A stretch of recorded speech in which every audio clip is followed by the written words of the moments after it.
ending. Have you ever noticed how silence feels heavier after someone leaves? Not the kind of silence that comforts you, but the kind that exposes every thought you tried to bury.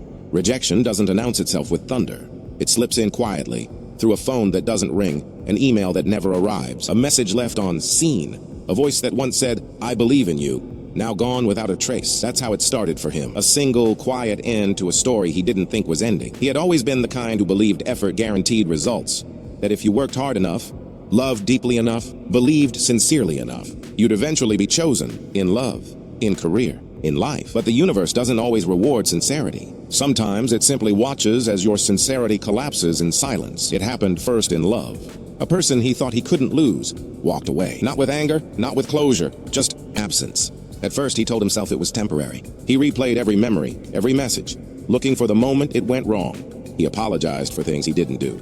He offered explanations no one asked for. He begged reality to be kind. But reality doesn't negotiate. Days turned to weeks, and that's when the second blow came. The company he had poured his life into, the one that promised promotion, respect, a future, sent him a short email. "Unfortunately, we've decided to move in a different direction." A sentence written by someone who had already forgotten him. He stared at the screen for hours, feeling something wordless rise inside his chest. A mix of anger, disbelief, and the sharp sting of invisibility. That night, he sat alone in his apartment. 2 rejections in a single month.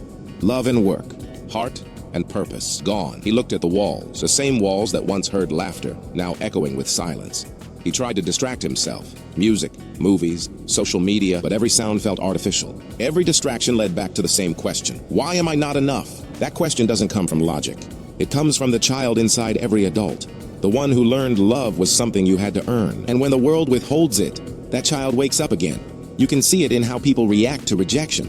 Some get angry, some withdraw, some try harder, begging for approval from the very hands that push them away. He tried all 3. He wrote messages he never sent, drafted job applications he couldn't finish, scrolled through the faces of people who seemed happy, wondering how everyone else kept moving while he stood still. The world didn't feel real anymore. Everything had the color of memory. He thought he was mourning her, but he was really mourning the version of himself that existed when he believed things would work out. He began to feel small in his own life. The mirror became an enemy. It didn't show a person anymore, just a list of flaws, a collection of failed attempts. He told himself, "I just need time." But time isn't always medicine. Sometimes it's salt. Each day reminded him of what he'd lost. Each morning was another rehearsal of pain, until even pain became familiar, comfortable. In a strange way, he stopped reaching out. Friends texted. He left them on read. Family called. He said he was busy. Rejection had done what isolation never could. It had taught him to hide, not out of pride, but out of quiet humiliation. Because rejection doesn't just break your heart, it breaks the illusion that you were ever in control. Weeks passed.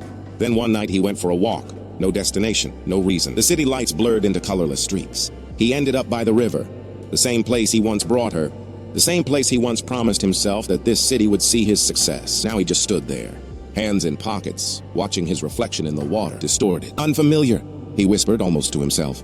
"Maybe I'm not meant for this." The words tasted like surrender. That's the thing about rejection. It doesn't destroy you all at once. It erodes you a little every day, until one day you realize you've stopped expecting good things. You've stopped trying to prove yourself. You've stopped hoping. He didn't cry that night. He just stood there until the cold air felt normal, until numbness became safety. People think rejection makes you stronger, but before it does, it makes you softer, breaks you open in places you didn't know existed. It exposes your deepest longing, to be seen, to be accepted, to matter. And when that longing is met with silence, you start to wonder whether you ever mattered at all. In the weeks that followed, he moved through life mechanically, smiling when needed, talking when expected, existing without presence. He started journaling, not to heal, but to make sense of the fragments in his mind. Lines like, "Why do we chase people who don't want us? Why does failure feel personal when it's universal? If I disappear, who would notice?" Each sentence a quiet confession of how deeply rejection had rewritten him. But beneath all that despair, something subtle began to shift. A faint voice he didn't recognize. It wasn't comforting. It wasn't kind. But it was curious. It asked questions he hadn't considered before. Not why did they leave, but why do I need them to stay? Not why did they reject me, but why does their rejection define me? He didn't have the answers yet. But for the first time, he realized that maybe rejection wasn't the end. Maybe it was an invitation, not to chase again, not to prove himself, but to understand himself. He didn't know it yet, but this was the beginning of something new, the start of the long, quiet journey from pain to perception. Because sometimes life breaks you only to make space for the truth, and the truth was waiting for him in the silence. Rejection doesn't destroy you. It exposes you. It peels back everything that was built on approval. The smiles that weren't yours. The dreams borrowed from others. The identities you built just to be seen. And when those are gone, you meet the raw version of yourself. Unpolished, unchosen, but painfully real. He didn't know when it started, but slowly, the numbness began to turn into clarity. It was a strange kind of clarity. The kind that doesn't comfort you, but refuses to lie to you anymore. He began to notice patterns. Every time he faced rejection, his mind repeated the same script. You're not enough. They were right to leave. You'll never get another chance. He had accepted those lines as truth for years, but now, sitting in the silence, he began to see them differently. Not as truth, but as echoes. Echoes of old wounds. Echoes of a childhood where love was conditional. Echoes of teachers who rewarded obedience over authenticity. Echoes of a world that praised results, not humanity. He realized that rejection hurt so much, not because someone had said no, but because deep down, he had never learned to say yes to himself. The human brain is wired for belonging. From birth, we crave acceptance, not out of vanity, but survival. When a tribe rejected you thousands of years ago, you didn't lose approval. You lost protection, and even now, the brain still confuses social rejection with mortal danger. The amygdala, the fear center, fires the same signals as if you were being physically attacked. That's why rejection feels so violent, even when it's just words on a screen. But pain is information. Every emotional reaction is a messenger. Rejection's message was simple, but hidden beneath centuries of ego. You've tied your worth to something that can leave. He started writing again, not to vent, but to study himself. Every night he asked one question: what was I really chasing? The answer surprised him. It wasn't love he wanted. It was validation. It wasn't success he wanted. It was proof he mattered. He had built his entire self-image on other people's reactions, and when they were gone, so was he. That realization broke something open inside him, not in a painful way, but in a liberating one. He understood now. Rejection wasn't personal. It was perspective. The girl who left him wasn't rejecting him. She was rejecting the version of him that existed in her story. And the job that turned him down wasn't denying his worth. It was following its own path, as he would one day follow his. We're so used to measuring our value by how much we're wanted that we forget being wanted isn't the same as being worthy. He began to study the psychology of attachment. Why do we cling to people who hurt us? Why does rejection from one person feel heavier than acceptance from 10 others? The answer was ancient. It lies in a part of the brain called the ventral striatum, the region that lights up during reward and addiction. When we fall in love or chase approval, dopamine floods that circuit. Rejection, therefore, isn't just emotional loss, it's neurological withdrawal. You're not just missing the person, you're missing the chemical high of being chosen. Understanding that changed everything for him. It didn't erase the pain, but it gave it shape. And pain with shape can be faced. He started to sit with it. No distractions, no escape. Just stillness. He watched his thoughts rise and fall like tides. He realized how much of his identity was built on external approval. A fragile architecture that collapsed the moment someone walked away. He remembered something he once read. The opposite of rejection isn't acceptance, it's self-possession. That line stuck with him. He began small. Mornings became rituals. Coffee, journaling, silence. He'd remind himself, I don't have to be chosen today. I just have to be present. As the days passed, he noticed subtle changes. He didn't check his phone as often. He stopped replaying old conversations. He stopped searching for her online, not because he didn't care, but because he was finally learning to let pain complete its lesson. That's what healing really is. Not forgetting, but understanding. You don't move on by pushing pain away. You move on by letting it speak until it has nothing left to say. He began to see rejection not as punishment, but as redirection, a sacred course correction from a version of himself that was never fully his. He looked back at his failed job and realized how much he had been performing, trying to impress, to appear capable, to become who they wanted. He never once asked, do I even want this life I'm chasing? Sometimes rejection is the universe's mercy, a violent way of saving you from becoming someone you're not. The more he studied it, the more he realized how paradoxical rejection is. It hurts the ego but frees the soul. It feels like loss, but it's actually truth arriving in disguise. Because what rejection really says is, not this, not yet, not here. And if you can listen beyond the pain, you'll hear what it's also whispering. Something else is meant for you. He started applying this new understanding everywhere. When he didn't get responses, he didn't spiral. When opportunities slipped away, he didn't take it as proof of failure. He began to interpret silence as protection. It wasn't that he stopped feeling pain. It was that he stopped arguing with it. Psychologists call this cognitive reappraisal, the ability to reinterpret a painful event in a way that empowers rather than weakens you. It's the turning point between being a victim of rejection and a student of it. He became the latter. The more he understood, the more the pain softened. Not because it disappeared, but because it finally made sense. He saw that rejection had been happening long before the recent events. He remembered childhood moments when he was told to be quieter, be better, be less sensitive. He saw how those small rejections shaped the adult who now believed he needed to earn love. And for the first time, he didn't blame anyone. He simply saw it. Clearly, that's what understanding does. It doesn't erase the wound. It removes the confusion around it, and once confusion fades, pain loses its power. He began to feel something strange, peace, not the loud, triumphant kind, but the quiet peace that comes when you finally stop running from yourself. He realized that every rejection, romantic or professional, was a mirror reflecting back how much of his life was still dependent on external approval. And so, he began the slow work of reclaiming that power. He started creating, not to impress, but to express. He reconnected with friends, not for validation, but for authenticity. He spoke less, listened more, and with each small act of self-respect, the weight of rejection grew lighter. He understood something fundamental now. Rejection isn't the opposite of love or success. It's the doorway to self-awareness. It's how life filters out what doesn't align with who you're meant to become. But to see that, you must stand still long enough to listen, and that's exactly what he did. As months passed, he began to feel gratitude for the woman who left, for the job that ended, for the silence that forced him inward, because without them, he never would have met himself. Rejection, he realized, wasn't about loss.